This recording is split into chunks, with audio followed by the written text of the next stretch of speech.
The distress beacon crackled through the void, its alien frequencies barely registering on the sensors of the UES Perseverance. Commander Elsa Chen leaned forward in her command chair, her weathered hands gripping the armrests as the translation matrix worked to decode the desperate message. "What do we have, Helen?" she asked her communications officer, Lieutenant Helen Rodriguez, whose fingers danced across the holographic interface with practiced precision. "It's strange, Commander," Helen replied, her brow furrowed in concentration. "The signal is coming from the Kepler 442 system, but it's not from any species in our database. The linguistic patterns suggest a highly advanced civilization, but the content—" She paused, shaking her head in disbelief. "They're asking for help from the Deathworlders of Seoul." Elsa's eyebrows shot up. In the 15 years since humanity had joined the Galactic Council, they had earned quite a reputation.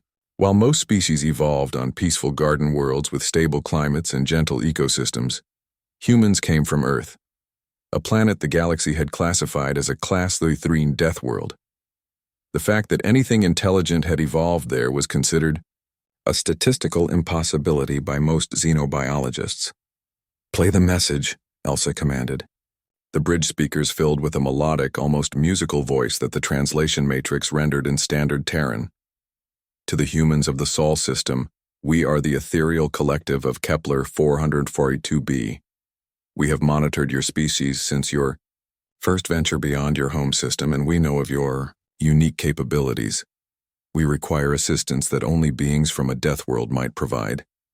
The message continued, painting a picture that made even the battle-hardened crew of the Perseverance exchange worried glances. An ancient automated defense system had awakened in the ethereal home system, a relic from a long-dead warrior species known as the Chronari. The system was designed to test any civilization that reached a certain level of technological advancement, subjecting them to increasingly deadly challenges. "The irony," the ethereal message concluded, "is that our peaceful evolution has left us entirely unprepared for such trials. We lack the aggressive instincts necessary to overcome these challenges. We will be extinct within 7 rotations unless someone intervenes. The Galactic Council has deemed the risk too great for their fleets. You are our last hope." Elsa looked around her bridge. The crew of the Perseverance consisted of barely 300 humans, while the ethereal message indicated their population numbered in the billions. Yet somehow these advanced beings saw humanity as their salvation.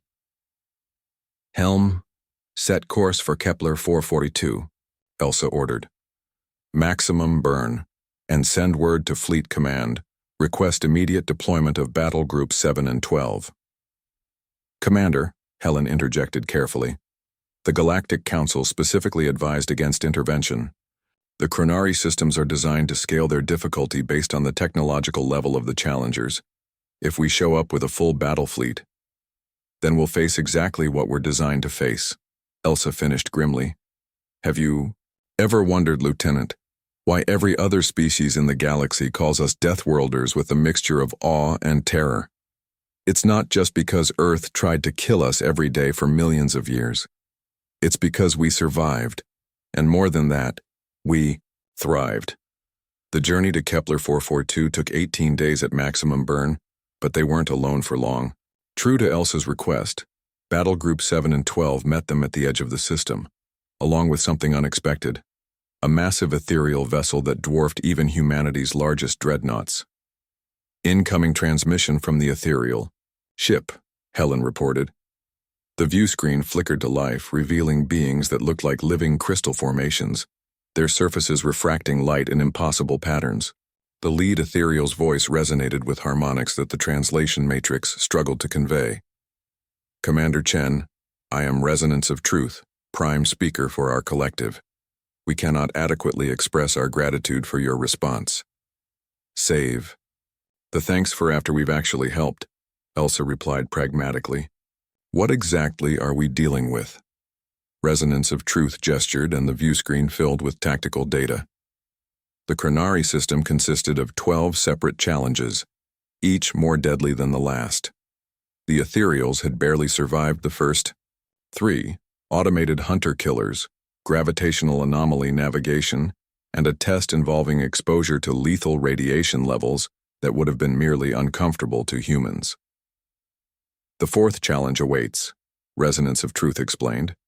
It requires what your species would call boarding action against a hostile vessel. The concept is foreign to us. Elsa almost smiled. Humans had been practicing hostile boarding actions for thousands of years, from ancient naval warfare to modern space combat. That's where we come in. Helen, signal the fleet, all Marines to combat readiness.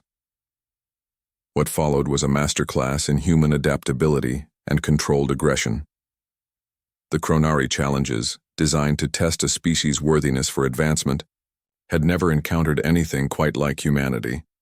Where other species might approach each trial with careful calculation and advanced technology, humans brought something the ancient system hadn't anticipated: the willingness to take calculated risks and the ability to adapt rapidly to impossible circumstances. The boarding action that had stymied the peaceful ethereals was completed in less than 4 hours by human Marines, who treated it like a particularly challenging training exercise. The subsequent challenges, including direct combat simulations, survival trials, and a test requiring the sacrifice of resources to save others, were obstacles that humanity had been unconsciously preparing for throughout their entire evolution. By the time the final challenge was complete, word had spread throughout the galaxy. The Deathworlders of Sol had not only succeeded where the Galactic Council had feared to try, but they had done so with a casualty rate that was remarkably low, by galactic standards, though terrifyingly high by the standards of species that had never known true warfare. The system is powering down, Helen reported as ancient Chronari machinery finally went silent after eons of waiting. All defense platforms are returning to dormant status. Resonance of Truth's message came through clearly. The humans have succeeded where we could not. The galaxy will remember this day, when the Deathworlders of Sol proved that sometimes salvation comes not from those who avoid conflict, but from those who have learned to master it. Commander Elsa Chen looked out at the stars and allowed herself a small smile. Humanity had once again proven that their harsh origins weren't a weakness to overcome, but a strength that could save civilizations. In a galaxy full of garden worlds and peaceful species, sometimes what was needed most were those who had learned to bloom in hell itself.